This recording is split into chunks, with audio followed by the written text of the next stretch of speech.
भाई एक और शिफ्ट का क्वेश्चन पेपर सोल्व करते हैं। RRB LP CBT 1 17 होगा शिफ्ट 1 का। देखते हैं मैथ के क्या क्वेश्चन आए। बहुत बड़े क्वेश्चन आए हुए हैं। देखो भाई पहला क्वेश्चन क्या है। एक खिलौना 5 सेंटीमीटर त्रिज्या और 12 सेंटीमीटर ऊंचाई के ठोस शंकु के आकार का है। भाई शंकु के आकार का दे रखा है हमें एक खिलौना, ठीक है, जिसके आधार की त्रिज्या हमें दे दी 5 और ऊंचाई दे दी हमें 12। तो सलान टाइट यानी कि त्रिक की ऊंचाई कितनी हो जाएगी, 5 12 13 का ट्रिपलेट होता है। इसे एक ठोस शंकु के चिन्ह पर रखा गया है, फ्रस्टम पर रखा गया है। तो फ्रस्टम है, ठीक है, फ्रस्टम के ऊपर इसको शिफ्ट कर दिया गया है। फ्रस्टम की त्रिज्या दे दी हमें कितनी, 5 सेंटीमीटर, और बड़ी त्रिज्या दे दी हमें 22 सेंटीमीटर, ठीक है, और त्रिज्या की ऊंचाई दी हमें 32, ये हमें 32 सेंटीमीटर दे दी। तो खिलौने का संपूर्ण पृष्ठीय क्षेत्रफल निकालना है। देखो भाई क्या किया, ये शंकु उठा के इसके ऊपर फिट कर दिया यहाँ। इसकी भी रेडियस 5 है, इसकी रेडियस 5 है। तो अब ये पूरा शंकु बना दिखेगा आपको, पूरा इस टाइप का बना दिखेगा आपको, ठीक है। देखो इस टाइप का। अब क्या है, जब भी हम संपूर्ण पृष्ठीय क्षेत्रफल निकालेंगे ना, तो ऊपर वाले का जो शंकु है, शंकु शंकु का सिर्फ हमें लेना है वक्र पृष्ठीय क्षेत्रफल पाई आर एल शंकु का, ठीक है, प्लस में अब फ्रस्टम का लेना है, फ्रस्टम का वक्र पृष्ठीय क्षेत्रफल पाई R1 plus R2 into L, और साथ में इस नीचे वाले बेस का लेना है एरिया। इस नीचे वाले बेस का, नीचे क्या है सर्कल, तो क्या होगा पाई आर स्क्वायर। ऊपर वाले का नहीं लेना क्योंकि ऊपर इसके साथ ज्वाइंट हो गया, ये मिक्स हो गया, बिल्कुल पता भी नहीं लगेगा ये जोड़ रखा है कि नहीं, इसलिए नीचे नीचे वाले का लेना है। अब पाई हमें ऑप्शन में दिया गया है, इसलिए पाई को कॉमन ले लेते हैं, आर एल हो जाएगा। आर यहाँ है 5 और एल है इसकी 13, प्लस R1 R2, इसकी R1 5 है और R2 22 है, 22 और 5 27, इसकी एल कितनी है 32, प्लस पाई बार आ गया आर स्क्वायर। आर स्क्वायर लेंगे किसका, इस नीचे वाले का, नीचे वाले की त्रिज्या कितनी दे रखी है 22, 22 का स्क्वायर कितना होता है 484 होता है। पाई एच टी इसको रखेंगे 13 पंजे 65, प्लस 27 की मल्टीप्लाई यहाँ करो, 27 दूनी 54 का 4 5, 27 थी 81 और 5 86, प्लस 484। अब देखो 4 और 4 8 और 5 13, तीन सिर्फ एक ऑप्शन में है लास्ट में, ठीक है, बाकी इसको आप जोड़ के देख लेना, इतना ही आएगा 1413 पाई, ये हमारा आंसर होगा। नेक्स्ट क्वेश्चन देखो भाई। यदि किसी निश्चित राशि पर दूसरे वर्ष के दौरान इतना ब्याज अर्जित है, कंपाउंड एनुअली, चक्रवृद्धि ब्याज का क्वेश्चन है भाई। देखो ब्याज की दर 10% वार्षिक है, 10% का फ्रैक्शन वैल्यू होती है 1/10, ठीक है। अब देखो 2 वर्ष के लिए दूसरे वर्ष का दिया है ना, तो हम इसका स्केयर करके यहाँ प्रिंसिपल मान लेंगे, प्रिंसिपल हो जाएगा हमारा 100, ठीक है। अब फर्स्ट ईयर का ब्याज निकालते हैं और सेकेंड ईयर का निकालते हैं। रेट कितनी है 1/10, 100 का 1/10 करोगे तो 10, इसका भी 1/10। सिंपल इंटरेस्ट और कंपाउंड इंटरेस्ट फर्स्ट पहले ही साल का और दूसरे साल का समान होता है। अब सेकेंड ईयर का इंटरेस्ट निकालना है तो 1/10 इस पर करना है, 10 का 1/10 कितना हो जाएगा 1, यानी कि 1 होगा। ये जो हो गया ना, ये हमारा कंपाउंड इंटरेस्ट हो गया, कितना हो गया ये टोटल 11 रुपये। इस 11 रुपये की वैल्यू हमें कितनी दी गई है 80 63/11 निकालने किसकी है, प्रिंसिपल निकालना है 100, 11 से डिवाइड करो, 11 7 77, 3 11 तिया 33, 11 तिया 33, तो कितना आ गया 73 300 हमारा प्रिंसिपल होगा, ठीक है। नेक्स्ट क्वेश्चन देखते हैं भाई। एक सेल के दौरान 40% माल 44 लाभ पर बेचा गया। देखो वेटेज एवरेज का क्वेश्चन है, शेष माल का इतना इतना और इतने आने में बेचा गया। अब देखो क्या करना है, देखो यहाँ 39 है या 29 है, अगर हम डायरेक्ट 100 यूनिट मान के करेंगे ना तो कैलकुलेशन बहुत लंबी हो जाएगी, इसलिए क्या करना है, ये जो दे रखा है 40% की फ्रैक्शन वैल्यू निकालो, कितनी होती है 2/5 होती है, ठीक है, और शेष माल का 25%, यानी कि 25% की फ्रैक्शन वैल्यू कितनी होती है 1/4। अब ये जो नीचे हैं दोनों, इनका मल्टीप्लाई करके हमने मान लिया, टोटल यूनिट हमारे पास 20 थी, ठीक है, 20 यूनिट थी हमारे पास। अब चेक कर लो, 20 का 4/20 का 40%, यानी कि 2/5, 20 का 2/5 निकालोगे तो कितना होगा 8, 8 यूनिट जो माल है वो तो हमने बेच दिया 44% प्रॉफिट पे, ठीक है। अब शेष कितना बच गया 12, इस 12 यूनिट का 25%, 12 का 25%, यानी कि 1/4, कितना आ गया 3 यूनिट, और बच गया कितना 9, ये 3 यूनिट तो बेचा है प्लस 29 प्रॉफिट में, और जो ये 9 है ये बेचा है माइनस 39% आर्निंग में। बस अब क्या करना है, इनकी गुना करनी है, 8 को बेचा है 44 पे, प्लस 3 को बेचा है 29% पे, माइनस 9 को बेचा है 39 पे, और डिवाइड बाई 30। अब इसको सोल्व कर लो, 44 की गुणा 8 से करो, 8 चौके 32, 3 8 चौके 32 और 3 35, 352, 29 तिया 87, माइनस 9 81, 9 30 27 और 8 35, 351/20, 352 में से 351 गया, एक एक इसमें ऐड होगा 88, 88/20। अब काटोगे 2 पे तो 4/10, यानी कितना आ गया, 4.4% आ गई। ठीक है, कुल लाभ परसेंट हमारा कितना आ गया, 4.4 प्लस में है, अगर माइनस में होता तो लॉस होता। ठीक है, नेक्स्ट क्वेश्चन देखते हैं भाई। एक दुकानदार किसी वस्तु के अंकित मूल्य पर इतने इतने परसेंट की क्रमिक छूटें प्रदान करके उसे इतने में बेचता है। ठीक है, यदि वह कोई छूट नहीं प्रदान करता तो उसे 25% का लाभ होता। अब ध्यान से सुनो भाई, मान लेता हूँ मैं इसका एमपी है, अंकित मूल्य दे रखा है, इसका एमपी मान लिया मैंने। देखो 60% और 31% दे रखा है, तो इनकी फ्रैक्शन वैल्यू निकाल दो। 60% की फ्रैक्शन वैल्यू होती है 3/5 और 31 की फ्रैक्शन वैल्यू होती है 31/100। ये नहीं करता। अब देखो इन दोनों की मल्टीप्लाई करके एमपी मान लेते हैं 500 रुपये। मैं दो तरीके से बताता हूँ आपको ये क्वेश्चन, जो भी आपका मन करे उससे कर लेना। देखो ये 500 यूनिट आ गया हमारा। अब 500 पे पहले कितनी दी है छूट इसने, 500 पे छूट दी है इसने 60% की, यानी कि 3/5 की छूट दे दी। 3/5 की छूट दोगे इसको तो कितना हो जाएगा, 500 का 3/5 करोगे तो 100, 300 रुपये, यानी कि 300 रुपये की छूट देने के बाद ये कितने बच गए हमारे पास, 200 रुपये बच गए। अब इस 200 पे फिर इसने क्या दिया है, 31% की छूट, यानी कि 31/100 की छूट दे दी। 31/100 जीरो से जीरो घटे, यानी कि 62 रुपये की छूट दे दी। तो हमारे पास कितना बच गया, 138 रुपये बच गए। ठीक है, ये जो 138 रुपये है ना, इसकी वैल्यू दी गई है हमें, ये 324.3/138। यहाँ से हम क्या निकालेंगे, एमपी निकालेंगे, एमपी। ठीक है, एमपी निकाल लेंगे, 500 रुपये की वैल्यू निकाल लेंगे। अब देखो इसमें क्वेश्चन में क्या रहा है, यदि वह कोई छूट प्रदान नहीं करता, अगर मान लेते हैं भाई वो छूट नहीं देता कोई, उसका एमपी 500 रुपये था, वो छूट नहीं देता, उसका सीपी एसपी कितना हो जाता, 500 ही तो होता। 500 का माल 500 में बेचता। ठीक है, 500 का माल 500, ऐसे मान लो, आप नहीं समझ में आया तो एमपी अगर 100 रुपये है, एमपी 100 रुपये है, तो इतने का माल इतने बेचता 100 रुपये में, कोई छूट नहीं देता। ठीक है, अब जो ये आ गया ना, जो जिसमें ये बेचा है, ये जो बेचा यहाँ से जो एमपी आ गया, ये क्या है, ये यही इसका सीपी है और यही विक्रय मूल्य है, यानी कि एसपी भी यही है। एसपी भी तो 100 ही है उसका, और एसपी हमें दिया गया है, तो ये वैल्यू किस, उस पर कितना कमाता है, ये 25% लाभ कमाता है। अगर कोई छूट नहीं देता तो उस पर 25% लाभ कमाता है, यानी कि 100 का जो माल है वो 125 रुपये में बेचता है। ठीक है, यानी कि एमपी जो है वो 125 की वैल्यू, यहाँ से 125 की निकालने किसकी है, सीपी की, तो 100 से गुना करते हैं। अब इसको काटोगे आप, इसको सोल्व करेंगे, 25×15 125, 2500 का 100, 5 से करोगे तो कितना आ जाएगा, 100। एक पॉइंट हटाओगे तो ये जीरो कट जाएगी। 2 से काटोगे, 2 दूनी 4, 69। ठीक है, अब इसको 69 से काट लो, 69 से काटोगे तो इसको आ जाएगा 47। ठीक है, 47 के 20 से गुना करोगे तो 940 आ जाएगा। एक तो तरीका है ये, इससे इससे भी आप सोल्व कर सकते हो, और एक तरीका और बताता हूँ मैं आपको, इसको जो इजी तरीका आजकल चला हुआ है मार्केट में, जो वो बताता हूँ मैं आपको। देखो जब ये दिया हो ना, कोई छूट प्रदान नहीं करता, सिर्फ उसमें लगेगा कोई छूट प्रदान नहीं करता, तो सीपी और एसपी का रेशो आ जाएगा। यहाँ से देखो उसने कितने परसेंट की छूट दी है, 60 की, 100 का माल था, 60% छूट देके 40 में बेच दिया। फिर 31% की छूट दी, 100 का माल था, 31% की छूट देके 69 में बेच दिया। लाभ कितना कमाया, 100 का माल था, उसने लाभ कमाया 25, यानी कि 125। यहाँ से इसको सोल्व कर लो, काट लो, एक जीरो से एक जीरो कट जाएगी, 2 दूनी 4, 2×5 = 10, 25 पे काट लो, 25×125, 2500 का 100, 5 एकम 5, 20। ठीक है, इसको सोल्व कर लेते हैं हम, 2 एकम 2, 2 दूनी 4, इसको भी काट लो, 5 दूनी 10 और 20 कितना आ गया, 200, और ये कितना आ गया, 69। बस अब ये जो दी गई है ना हमें वैल्यू, 324.43/69 गुना 200। अब एक पॉइंट हटाओगे, ये पॉइंट कट जाएगा, इस 69 से इसको काटोगे 47 पे जाएगा, और 47 की गुना 20 से करोगे तो 940 आ जाएगा। ऐसे भी कर सकते हो आप, जो भी आपका मन करे उस तरीके से कर लेना। ठीक है, नेक्स्ट क्वेश्चन देखो भाई। एक इमारत 12 सेंटीमीटर 12 मीटर ऊंची इमारत दिन के निश्चित समय 8 मीटर की छाया है, उसी समय एक ऊर्ध्वाधर खंभे जिसके शीर्ष पर ध्वज लगा हुआ है 15 मीटर की छाया बनाती है। देखो भाई ये क्वेश्चन किस टाइप का है, ये क्वेश्चन क्या कहता है, ये सिमिलरिटी का क्वेश्चन है। देखो सिमिलरिटी का मैं बताता हूँ, दो पोल है या दो इमारतें हैं, एक छोटी एक बड़ी। दिन के समय यहाँ मान लिया सूरज है, ठीक है, यहाँ सूरज है, तो इसकी जो छाया है ना, इसकी जो छाया है वो ये बनेगी पूरी ए पार्ट, और इसकी जो छाया है ये बी वाला पार्ट बनेगी।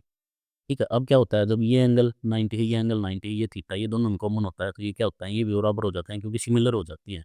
और सिमिलरिटी का रूल क्या कहता है, अगर मान लिया ए बी सी डी और ई है, तो ये क्या होता है, ए बी बटे C D is equal to किसके होती है, बी बी ई बटे डी ई इसके बराबर होती है। ये सिमिलरिटी का रूल कहता है। बस यही क्वेश्चन दिया भाई। उसने कहा है कि इमारत 12 मीटर ऊंची है, यानी कि ए बी की वैल्यू 12 दी है।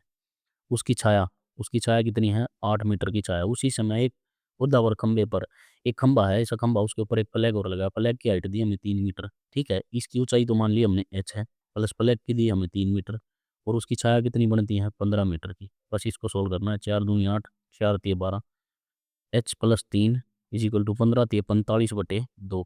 45/2 कितना होता है? 22.5, 22.5 होता है।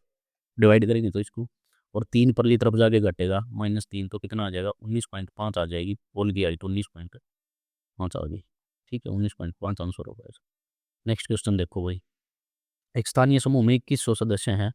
2019 में 15% की वृद्धि, 2020 में 20% कम हो गई। देखो भाई, टोटल 2100 सदस्य थे, 15% की वृद्धि हुई, पृष्ठीय 115 होगी, 20% की कमी, तो 80/100 हो गया। 2 जीरो से 2 जीरो कट गई, 1 जीरो से 1 जीरो, 4 दूनी 8, 4 पंजे 20, 5 से काटोगे तो 23। देखो भाई, सबकी यूनिट डिजिट अलग अलग हैं। लास्ट डिजिट को चेक करो, 3 दूनी 6,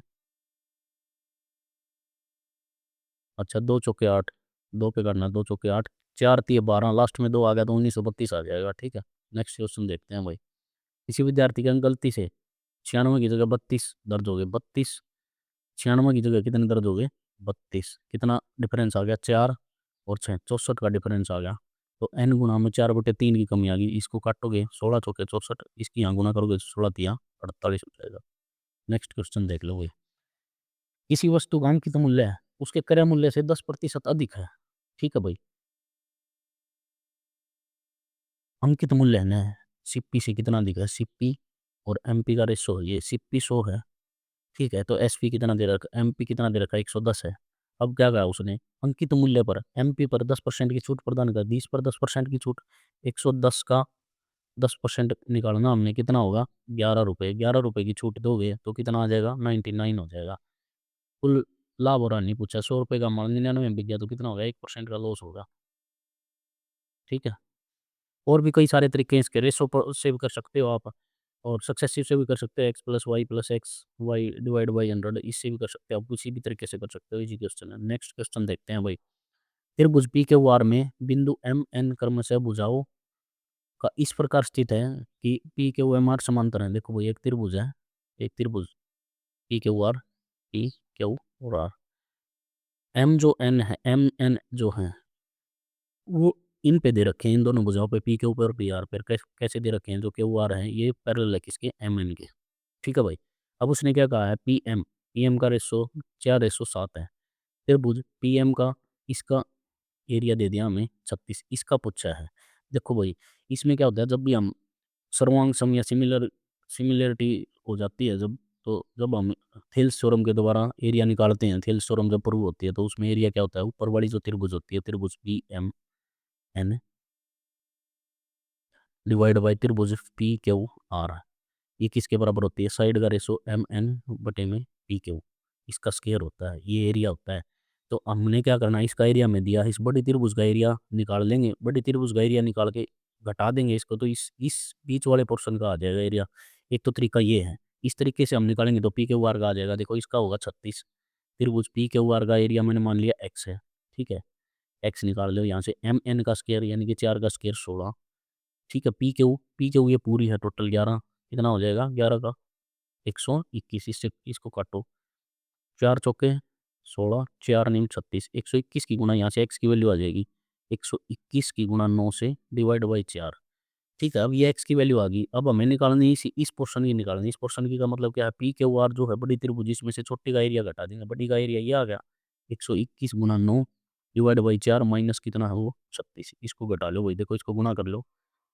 9 एकम 9, 9 दूनी 18, 10 डिवाइड बाई 4 माइनस 36, इसको भाग करो। 4 दूनी 8, 2 4 सत्ते 28, ठीक है। 4 दूनी 8, पॉइंट 25, पॉइंट 75, हाँ पॉइंट 25 माइनस 36, ठीक है। अभी इसको घटाओगे तो कितना आ जाएगा? 236.25 आ जाएगा।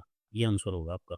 एक तरीका तो ये है, एक तरीका और बता देता हूँ मैं आपको। देखो, इसका इस क्वेश्चन का बड़ा आसान है क्वेश्चन, तरीका समझो। देखो भाई, क्या कहता है? ये त्रिभुज दी है P Q are, P Q are हमें दिया है, ठीक है, ये एम एन है, इसने बता दिया ये समांतर है, ये समांतर है, इसकी रेशो 4 दी, इसका रेशो 7 दिया। देखो भाई यहाँ से इसका एरिया निकालेंगे तो ये हो जाएगा 16, और हमें क्वेश्चन में दिया है 36, यानी कि 16 यूनिट की वैल्यू हमें 36 दी है। ठीक है, 1 यूनिट की वैल्यू निकालेंगे 36/16, कितना हो जाएगा 4 9 36, 9 चौके 1 यूनिट की वैल्यू आ गई। अब ये जो टोटल है, ये जो टोटल एरिया है, ये कितना है 121 है, इसका निकालना हमें इस पोर्शन का 121 हो गया ये टोटल। अब 1 यूनिट की वैल्यू 9/4 है, 121 की निकालेंगे तो गुना 121 कर देंगे। ठीक है, गुना 121 कर लो उसको। अब 121 में से 16 घटा लो, ये जो पोर्शन बच गया ना, ये जो पोर्शन बच गया बीच वाला, 121 में से 16 घटा लो। अब मैं सीधी इसकी निकाल के दिखा देते हैं। 121 में से 16 घटाओगे तो कितना आ जाएगा 105 आ जाएगा, ये पोर्शन हो गया 105।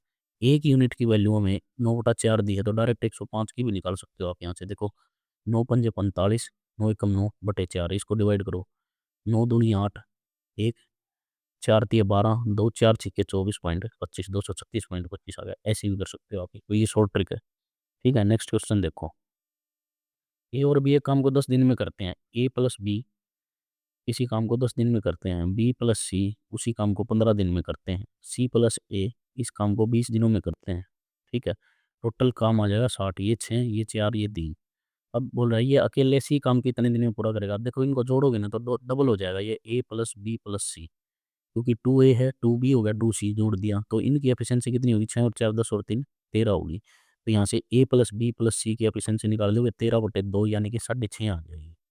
A प्लस बी की एफिशिएंसी कितनी है 6, इन दोनों की 6 है तो इसकी कितनी बचेगी 0.5। अब सी से करवाना होगा पूरा काम, 60 काम है, सी की एफिशिएंसी 0.5 है यानी कि 5/10 ऊपर चला जाएगा, 5 से काटो 5 दूनी 10, 60 दूनी कितना आ गया 120 दिन में वो काम को पूरा कर देगा। ठीक है, नेक्स्ट क्वेश्चन देखते हैं भाई। यदि 10 ऑब्जर्वेशन का माध्य दे रखा है 20 y, देखो ये दिया हमें value x1 plus x2 plus x3 dot dot dot x10 is equal to में 20 और बटे में 10, इनका निकालेंगे तो 10 की मल्टीप्लाई परली तरफ हो जाएगी तो ये कितना बन जाएगा 200 बन जाएगा टोटल। ठीक है, टोटल माध्य हमारे पास कितना आ जाएगा 200, इसी की वैल्यू आ गई है। अब ये देखो ये दिया हमें समेशन, इसका समेशन करना है 3xi, इसको सोल्व करूंगा ना मैं तो देखो ये ऐसे बनेगा x1 minus 4 plus x2 minus 4 plus dot dot dot x10 - 4 divide by 5। अब 3 यहाँ से 4 x1 ये अलग करूँगा मैं, x1 plus x2 plus dot dot dot x10 minus में 4 गुणा में 4 कितनी बार है 10 बार, डिवाइड करूँगा 5 से।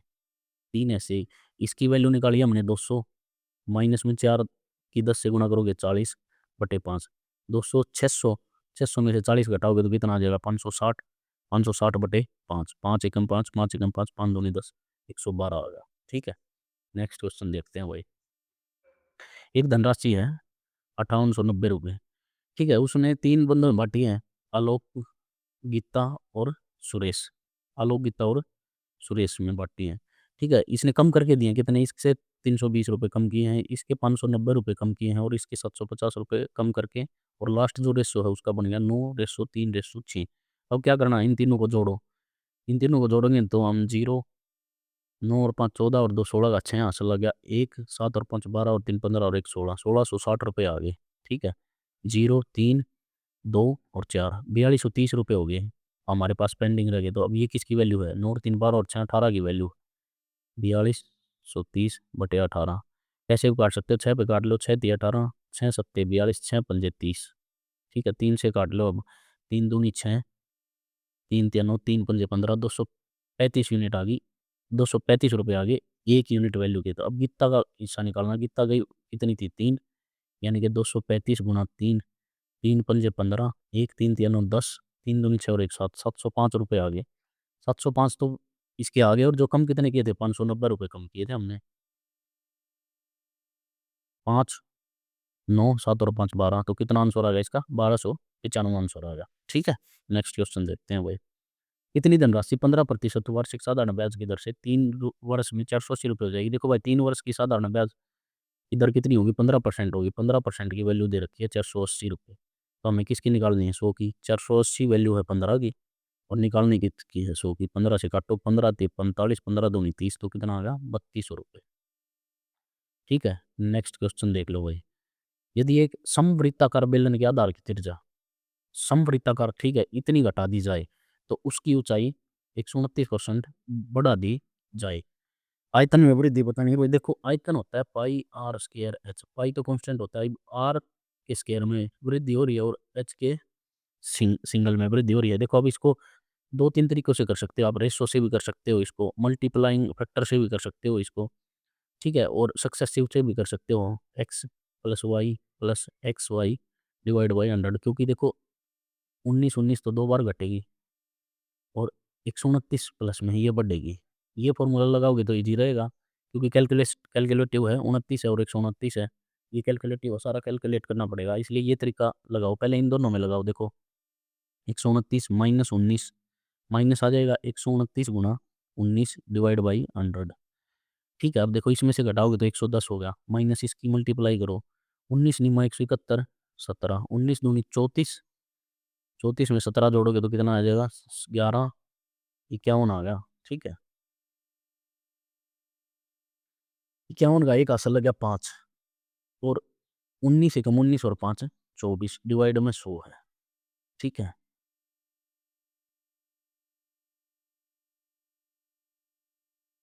डिवाइड में 100 तो कितना आ गया, 24.11 आ गया, 24.11, 110 में से 24.11 घटाओगे, 098.6, 10 में से 2 गया 8, 86.89 आ गया, 86.89 आ गया यहाँ पे, ठीक है। अब देखो एक हो गया, एक पोर्शन हो गया, अब एक और है, ये प्लस में आया तो 86.89 माइनस 19 माइनस 86.89 गुणा 19 डिवाइड बाई 100, ठीक है। अब इसको सोल्व कर लो भाई, 19 कैलकुलेशन तो देखो करनी पड़ेगी, 19.00 ये घटाना है यहाँ से, 9 8 15 में से 16 में से 9 गए 7 6, 67.89 आ गया, ठीक है। अब ये माइनस में आएगी वैल्यू, माइनस में इसकी गुणा करते हैं,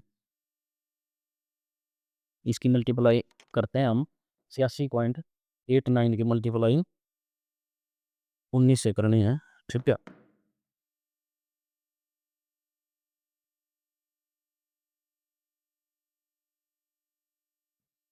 तो आप करोगे तो इसको ये आ जाएगा 16.50, ठीक है। अब 16.50 इसमें से घटाना है, 9 3.1 और 5, 51.39 आ गया, यानी कि अप्रोक्सीमेशन में बताना, निकटतम उत्तर बताना, निकटतम उत्तर क्या हो जाएगा, ये हो जाएगा। बाकी आपको एक तरीका और बता देता हूँ, अगर आप उससे करना चाहते हो तो देखो, बेलन का आयतन होता है पाई आर स्क्वायर एच, ठीक है, पाई आर स्क्वायर एच होता है, फिर जब पहले 100 थी, घटा के कितनी कर दी, 19% घटा दी तो कितना आ गया, 71 आ गया, 81 आ गया, ठीक है, 81 आ गया, फिर 81/100 गुणा में 100 थी, 129% बढ़ा दी तो कितना हो गया, 229 हो गया। अब इन तीनों की मल्टीप्लाई करके इससे डिवाइड कर लेना, ये मैं आपको डायरेक्ट वैल्यू बता देता हूँ, ये आएगी 150 6924, ठीक, डिवाइड बाई 10 की पावर, 10 के नीचे 6 आ जाएगी, 10 की पावर 6 कर लेना। अब देखो इसको घटाओगे इसमें से तो ये आंसर बचेगा आपका 50 69 24, ठीक है। अब ये बतानी है हमें परसेंटेज में कितनी, 10 की पावर 6 है नीचे और ऊपर परसेंटेज निकालने के लिए 100, इस 2 जीरो से 2 जीरो काटोगे, 4 पॉइंट हटा के लगाओगे तो भी यही आएगा 50.69, यानी कि समथिंग नज़दीक यही है, निकटतम आंसर यही मिलेगा, ठीक है। नेक्स्ट क्वेश्चन देखते हैं भाई। ये देखो भाई क्वेश्चन क्या दिया है, 4x² ये दिया, देखो हमारे पास है ना एक फॉर्मूला होता है, आप लोगों ने पढ़ा भी होगा, x+1/x होता है, अगर n है, स्केयर करोगे x+1/x² is equal to n+2 हो जाता है, ठीक है। अगर हमें ये दिया है x² + 1/x² is equal to n दिया है, और हमें नीचे जाना, वापिस जाना, x प्लस, तो n+2 का रूट हो जाता है ये, ठीक है। ये प्रॉपर्टी है, ये फॉर्मूला है, ये प्रॉपर्टी, ये फॉर्मूला है, ऐसे हो जाता है, ठीक है। x+1 1/x है, n है, स्केयर करोगे तो n+2 हो जाता है, और स्केयर से वापस पहले वाली पावर में आओगे तो वर्गमूल होगे, दो जुड़ के वर्गमूल हो जाता है। अब देखो सेम दिया है और सेम पूछा हमें, अब ये क्या है, 2x² लिख सकता हूँ मैं इसको, प्लस 1/2x² का स्केयर इज इक्वल टू 14 दिया, हम पहले वाली पावर में आते हैं, हम इसको स्केयर से तोड़ते हैं, 2 + 2x इज इक्वल टू क्या होगा, 14 में 2 जुड़ेगा, 16 हो गया, 16 का किसका वर्ग है, 4 का, 4 आ गया। अब देखो हमें x चाहिए है, x चाहिए, इसका मतलब क्या, मैं इसको 2 से डिवाइड कर दूंगा पूरे को, ये भी 2 से डिवाइड, तो ये क्या हो जाएगा, 2 से गुणा, तो x प्लस में 1/4x, ये भी 2 से डिवाइड होगा तो कितना आ जाएगा, 2, तो इसका आंसर कितना होगा हमारा, 2, ठीक है। नेक्स्ट क्वेश्चन देखो भाई, किसी समबाहु त्रिभुज के आंतरिक भाग में स्थित एक बिंदु से उसकी तीनों भुजाओं पर लंब डाले गए हैं जिनकी लंबाई ये है। त्रिभुज का क्षेत्रफल बताना। देखो भाई, प्रॉपर्टी होती है समबाहु त्रिभुज है, देखो समबाहु त्रिभुज का एरिया बताना है। समबाहु त्रिभुज का एरिया होता है वर्गमूल 3 ई स्क्वायर। अब देखो इसने क्या कहा, समबाहु त्रिभुज के एक पॉइंट से एक लंब यहाँ डाला गया है, एक लंब यहाँ डाला गया है, एक परपेंडिकुलर यहाँ डाला गया है, एल्टीट्यूड डाले गए हैं, ठीक है, A1 A2 और A3। अब देखो यहाँ से हाइट का फॉर्मूला होता है इसका वर्गमूल 3/2 ए। ये हाइट किसके बराबर होती है, ये जो हाइट होती है ना, ये A1 plus A2 plus A3 के बराबर होती है। और यहाँ से साइड की वैल्यू निकाल लेते हैं हम ए, तो ये परली तरफ जाके घूम जाएगा, यानी कि 2 में वर्गमूल 3 और A1 प्लस में A2 प्लस में A3, ये बन जाएगा साइड। ठीक है, अब देखो ये तीनों की हमें हाइट दी गई है, तो इन तीनों को ऐड कर लेंगे हम। 9 और 8 17, 3 3 6 और 7 और 8 87 सेंटीमीटर हो जाएंगे। इन तीनों की वैल्यू होगी 87 सेंटीमीटर, यानी कि साइड कितनी होगी हमारे पास, वर्गमूल 2 गुणा में 87। यहाँ फिट कर देते हैं इसको, वर्गमूल 3/4 है, ए स्क्वायर निकालना है। ए स्क्वायर यानी कि 2 का स्क्वायर 4, 3 वर्गमूल 3 का स्क्वायर और 87 गुणा 87। इसको काट लो भाई, 4 से 4 कट गया, 3 एकम 3 29।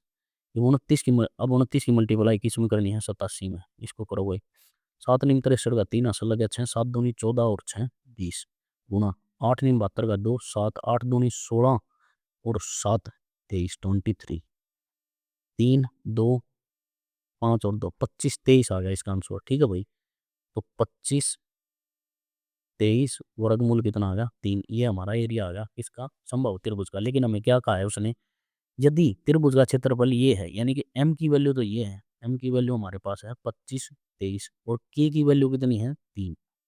वर्गमूल के अंदर k है ना, वर्गमूल के अंदर क्या है 3, तो ये दी गई वैल्यू, तो हमें हमसे पूछा है m माइनस के की पावर 7। m कितना है 25 23 माइनस k की पावर 7, यानी कि 3 की पावर 7। 3 की पावर 7 को सोल्व करोगे, 3 की पावर 3, 3 की पावर 6, यानी कि 9 की पावर 3 गुणा 3, 9 का क्यूब होता है 729, गुणा करोगे 3 से, 3 सत्ते 21 का, 3 तीन 27 का 7, 3 दूनी 6 और 1 7, 3 दूनी 6 और 2 8, 3 सत्ते 21, 2187 रुपये आ गया। ठीक नहीं, 2187 आ गई वैल्यू, 2187 मीटर आ गई। ठीक है, सॉरी रुपये बोल दिए, 2187। इसमें से माइनस करना हमने, 13 में से 7 गया 6, 6 2 का है, ये दोनों दो हो गए नहीं ऑप्शन अपने। ठीक है, 11 में से 8 गया 3, लास्ट में 3 आ गया, यानी कि 336 होगा इसका आंसर। ठीक है, बढ़िया क्वेश्चन था, देख लेना। नेक्स्ट देखते हैं भाई, 3 पाइप हैं पी क्यू और आर टंकी को 6 घंटे में भरते हैं भाई, p plus q plus r एक टंकी को 6 घंटे में भरते हैं। 2 घंटे तक एक साथ चालू रखने के बाद आर को बंद कर दिया गया, 2 घंटे चलाए हैं भाई तीनों और आर को बंद कर दिया फिर। ठीक है, 2 घंटे तो चल गए। अगर मान लो, दो तरह से कर सकते हैं इस क्वेश्चन को, मैं बता देता हूँ आपको। अगर 2 घंटे चले, अगर मान लेते हैं वो p plus q plus r, अगर उनको 4 घंटे चला देते हैं तो टैंक फुल हो जाता, 4 घंटे और चला देते तो 2 घंटे में बंद कर दिया। और शेष जो है पी और क्यू, शेष भाग को 7 घंटे में भर सकते हैं, यानी कि पी प्लस क्यू वो 7 घंटे में भर सकते हैं। ये टाइम का रेशो दे दिया। अब यहाँ से हम एफिशिएंसी का रेशो निकालेंगे तो 7:4 आ जाएगा। ठीक है, यानी कि p plus q plus r की एफिशिएंसी 7 आ गई। अब तीनों 7 घंटे चलने के बाद, तीनों 7 यूनिट से चलने के बाद 6 घंटे चलते हैं, यानी कि 7 गुणा 6, टोटल पानी कितना भर देंगे 42 यूनिट, यानी कि टोटल वर्क आ गया। अब उसने पूछा अगर आर द्वारा अकेले टंकी भरने में कितने घंटे लगते हैं, अकेले अकेले आर की बतानी है। देखो पी क्यू की एफिशिएंसी कितनी है 4, पी क्यू आर की 7, पी क्यू की 4 है, आर की यहाँ से निकालेंगे तो कितनी आ जाएगी एफिशिएंसी 3। 42 यूनिट काम है, 3 यूनिट से कराना है तो कितना हो जाएगा 14 3 42, 14 दिन में ये काम होगा, 14 घंटे में ये काम होगा। ठीक है, एक तरीका तो ये है। एक और बता देता हूँ मैं आपको इसका तरीका, वो एक्स मान के है। अगर मान लेते हैं भाई पी क्यू आर एक काम को 6 घंटे में ख़त्म कर देते हैं। ठीक है, अब देखो 6 घंटे यहाँ दिया है, शेष काम 7 घंटे यहाँ दिया, तो इन दोनों का एलसीएम ना मान लेते हैं, टोटल वर्क जो है वो 42 यूनिट है। ठीक है, यहाँ से मान लिया टोटल वर्क है 42 यूनिट, समझे। और यहाँ क्या है पी क्यू, इसकी एफिशिएंसी तो आ गई 7, टोटल वर्क मान लिया हमने।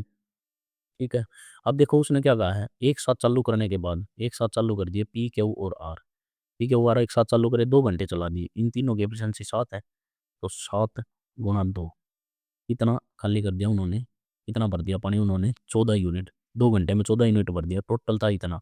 14 घटाओगे तो कितना बच गया 28। अब उसने क्या कहा, शेष जो है ना वो 7 घंटे में भरते हैं। पी प्लस क्यू जो है वो शेष 28 को कितनी देर में भरते हैं, 7 घंटे में। तो इनकी एफिशिएंसी आ जाएगी 4 यूनिट। पी प्लस क्यू की एफिशिएंसी कितनी आ गई, 4 यूनिट। अब यहाँ से आर की निकालनी है। P plus q plus r की एफिशिएंसी 7 है, पी क्यू की 4 है, इन दोनों भी, तो इसकी कितनी बची, 3। इस 30 यूनिट 3 यूनिट से सारा काम करवाना है 42, तो कितने दिन में होगा, 14 दिन में या 14 घंटे में। ठीक है, किसी भी तरीके से कर सकते हो आप। नेक्स्ट क्वेश्चन देखो भाई, सरलीकृत करना है, सरल करना है इसको। देखो भाई ये किसका किसका क्यूब दे रखा है, ये सरल करना है दो हमने, इसको चेक करो किसका क्यूब है। क्यूब निकालने तो आपको आते होंगे, क्यूब निकालने नहीं आते हैं तो आप सीख सीख लेना भाई क्यूब निकालने। क्योंकि ये है 14 का क्यूब और ये है 64 का स्क्वायर, यानी कि 8 की पावर 4। तो इसको मैं लिख दूंगा 14/8 गुणा में 4/42 और गुणा 84। 42 एकम 42, 42 दूनी 84, 2 एकम 2, 2 चौके 8, 4 से 4 कट गया, तो आंसर कितना आ गया, 14 आ गया इसका। ठीक है, नेक्स्ट क्वेश्चन देखते हैं भाई।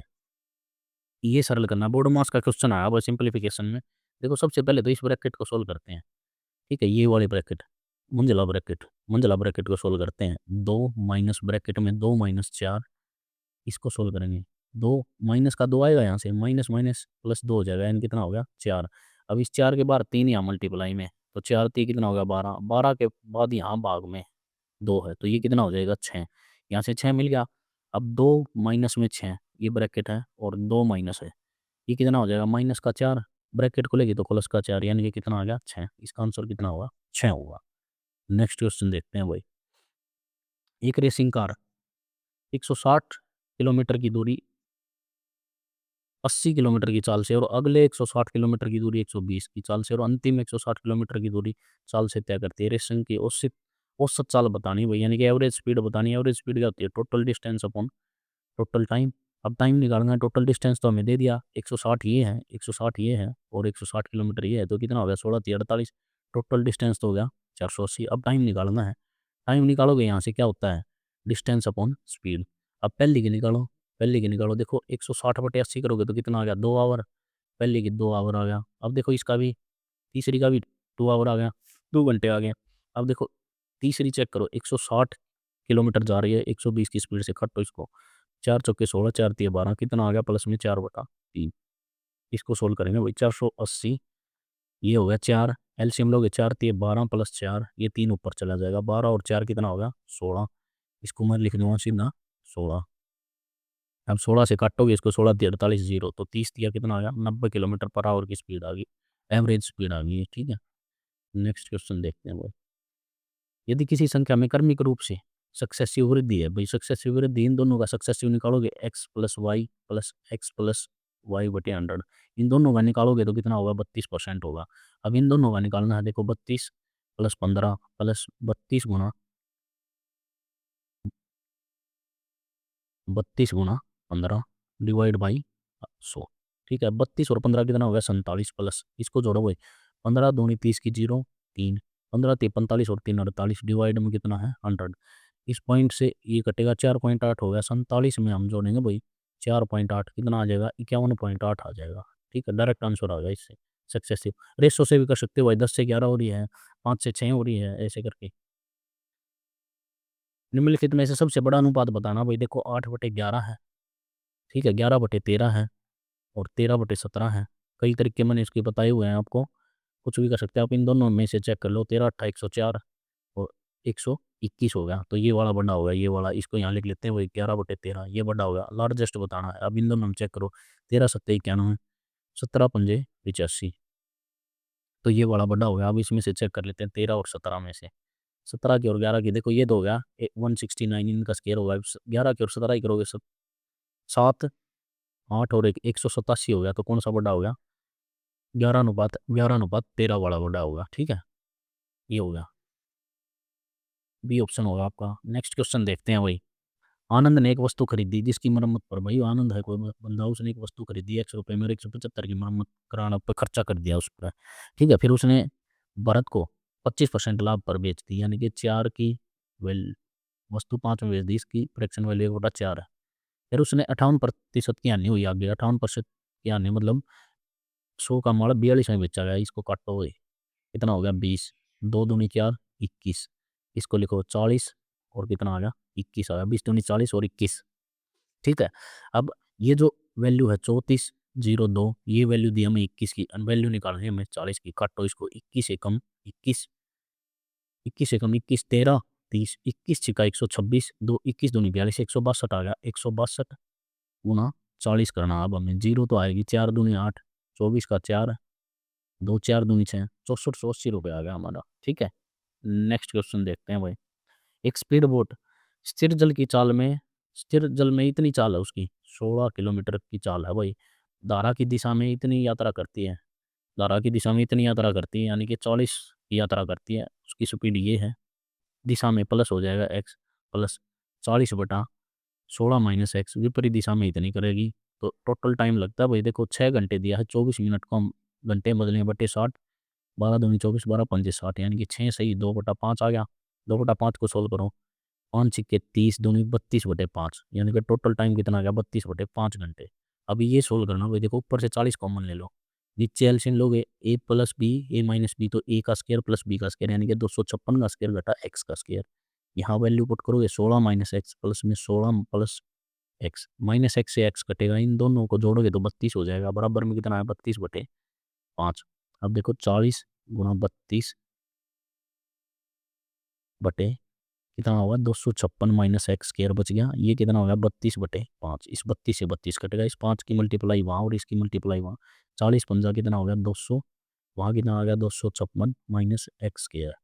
ठीक है, अब यहाँ से एक्स स्क्वायर की वैल्यू निकालोगे, 256 माइनस कितना घटाओगे 200, तो कितना आ गया 56 एक्स स्क्वायर। 56 का वर्गमूल हो जाएगा, 56 को सोल्व करोगे तो 14 चौके 56, यानी कि 2√14 आ गया। ये आपका आंसर होगा 2√14।